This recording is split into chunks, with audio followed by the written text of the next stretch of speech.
정의당 얘기를 좀 해야 될 것 같은데 정의당이 존재감이 너무 없어가지고 진짜. 이런 적이 있었나 싶어요. 지금 이런 얘기까지 나오고 있어.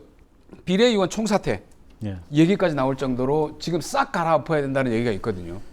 저는 정의당은 뭐 늘 안타까운 정당이다.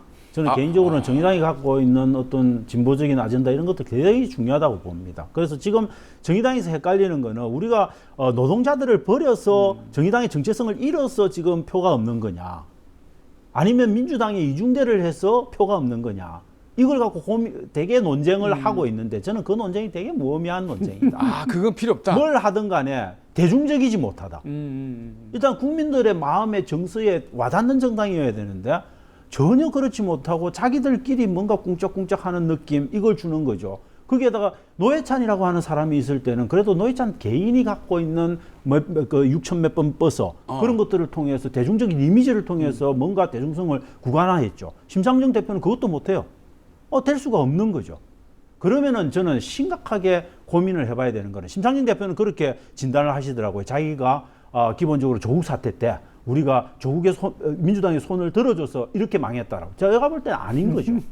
오히려 저는 대선 과정에서 심상정 대표가 취했던 대단히 애매한 스탠스, 민주당의 이재명 대표를 계속 집중 공략함으로써 이게 국민들, 민주당 지지자 혹은 진보적 지지층에서는 얘들은 민주당 이중대에서 국민의힘 이중대로 갔네, 이런 생각까지 갖게 만드는 이상한 구조. 근데 이런 것들이 저는 오히려 정의당을 갉아먹는 요소다, 이렇게 봅니다. 왜냐하면 정의당의 정체성의 위기가 있다는 것은 여론조사를 통해서도 나타납니다. 모든 정당 지지층에서 다 대통령에 대한 부정평가가 다 올라갔어요. 그런데 긍정평가는 하나도 안 올라갔어요. 긍정평가가 올라간 층이 딱 하나 있습니다. 그게 정의당 층입니다. 정의당 지지층에서는 긍정평가가 올라갔어요. 이 말은 뭐냐면 정체성 혼란기에 와 있다는 겁니다. 심각한 거죠. 정의당 지지층조차도 혼란기에 지금 와 있다. 그렇죠. 와 있죠. 이게 리얼미터 조사에서 그렇게 나타납니다. 그럼 이 뭐부터 시작해야 됩니까? 그러니까 근본부터 새로 해야죠. 의원 총사퇴 뭐 그런 게 아니라 어쨌든 지금 보니까 그 당원도 많이 빠져나갔더라고요. 그래가지고 당비도 굉장히 축소가 되어가지고 뭐 그 정당 규모에 비해서는 30몇 억인가 빚이 지금 생겨 있다고 그러더라고요. 그죠? 아이고. 저도 진짜 이해할 수 없는 게 가장 진보적인 정당에서 윤 대통령을 바라보는 시선이 민주당의 93.9%가 부정적으로 평가하는데 여기 정의당에서 부정적으로 평가하는 층은 59.5%밖에 안 돼요. 엄청나게 큰 차이인 거죠. 왜 진보적인 스탠스를 갖고 있는 정당의 지지자들이 대단히 보수적이고 그것도 엉망진창으로 뭔가 국정 운영을 하고 있는 대통령을 왜 그렇게 선호할까? 이거에 대한 고민을 해봐야 되는 거죠.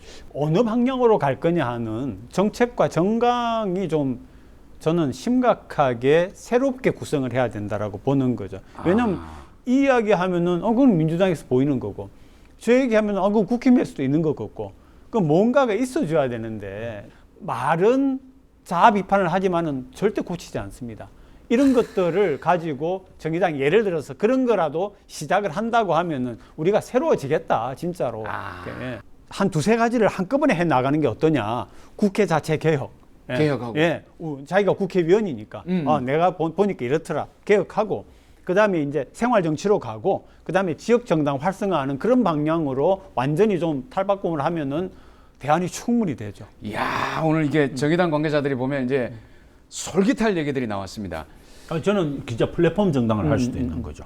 중앙당을 갖고 있는 전국 정당이지만 지역의 공간은 지역에서 정치하고 싶어하고 지역의 아젠다를 다루고 싶어 하는 분들한테 대여해 주면 되는 거예요. 그 네트워크를 네트워크화된 정당으로 갈 수도 있고, 저는 그런 아이디어들을 좀 고민하고 해야 되는데 여전히 심상정이 올랴 노회찬이 올랴 뭐 이런 가지고는 아닌 거죠. 좋습니다. 이렇게 바람잘 날이 없는 중앙 정치 이슈를 여러 얘기를 좀 해봤는데 습합니다. 아주 습합니다. 오늘 습합니다로 한 줄평 습합니다 하시면 되겠다. 한 줄평을 또 하려고 하는데 이미 이제 선점을 하셔가지고 조경경 교수님은 습합니다. 그럼 차 의원님 우리 중앙 정치 이슈를 한 줄평으로 한번 해보시자면.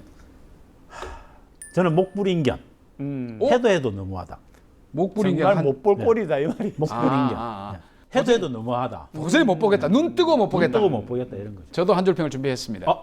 준비해 오셨어요? 준비했습니다. 네가 가라 하와이. 양 정당이 요거 설명드리면 양 정당이 많은 설명이 조금, 필요한 것 같아요. 목부림기는 그냥 설명이 딱 되잖아요. 근데 이게 이거로 하와이가 이 리얼 맥락에서 왜 하와이. 나올까 이거에 대한 소장님의 좀 아니, 변명을 듣고 싶습니다. 하와이가 좋은 곳인데 양 정당이 서로가 계속 등 떠밀잖아요. 나는 여기서 싸우고 있을 테니까 너가 잘해가지고 가라. 그래도 설명이 좀 안 되는데. 안 그냥 됩니까? 넘어가시죠. 예, 그냥 반사이 예. 좋습니다. 아, 이 한 줄 평을 정말 준비를 해도 안 되니까 준비를 많이 해야 됩니다. 준비를 안 해야 되겠다.